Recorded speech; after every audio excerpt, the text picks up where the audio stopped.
นี่ไปแลเรื่องของมาตรการในการช่วยเหลือน้ำท่วมนะครับจากธนาคารอิสลามแห่งประเทศไทยกันบ้างนะครับโดยทาง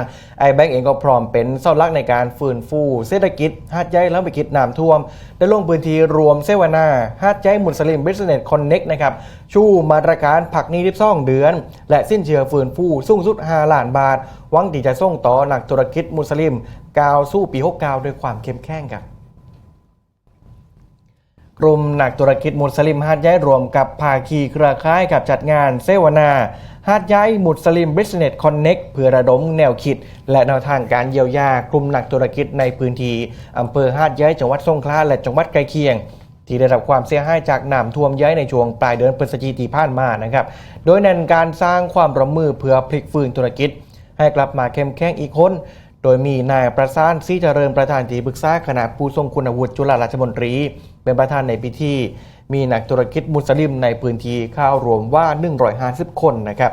ภายในงานมีการจัดกิจกรรมสเปเชียลทอล์กและการเสวนาหัวข้อพลิกวิกฤตน้ำท่วมสู้โอกาสทางธุรกิจที่เติบโต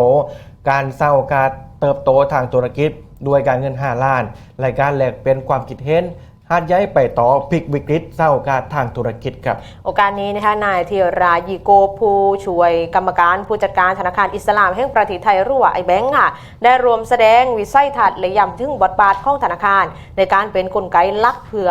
ประคองนะคะผู้ประกอบการมุสลิมโดยระบุว่าแบงก์ค่ะพร้อมสนับสนุนแหล่งเบี้ยทุนและการค้านรับนโยบายกระทรวงการคลังผ่าน3 มาตรการช่วยเหลือผู้ประสบภัยค่ะนะคะก็คือการพักชำระหนี้สำหรับลูกค้าเดิมที่มีวงเงินรวมไม่เกิน1 ล้านบาทสามารถพักชำระหนี้ได้นานสูงสุดถึง12 เดือนเพื่อช่วยลดภาระค่าใช้จ่ายในระยะสั้น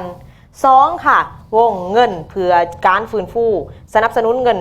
ทุนนะคะเพิ่มเติมเพื่อซ่อมแซมหรือปรับปรุงกิจการรายละไม่เกิน100,000 บาทและก็3ค่ะสิ้นเชื่อไม้เพื่ออนาคตเปิดโอกาสให้เขาถึงแหล่งเบียร์ทุนไม้ค่ะโดยลูกค้าบุคคลวงเงินเนี่ยสูงสุด1 ล้านบาทและก็ลูกค้าธุรกิจวงเงินสูงสุด5 ล้านบาทค่ะตามหลักเกณฑ์ที่ธนาคารกำหนดนะคะนอกจากนี้ค่ะแบงก์ก็ยังได้ตั้งบูธให้คำปรึกษาทางการเงินแบบครบวงจรเนี่ยเพื่อให้ผู้ประกอบการเนี่ยที่ได้รับผลกระทบสามารถที่จะเข้าถึงข้อมูลและก็ยืนความจำนงรับความช่วยเหลือได้ทันทีค่ะ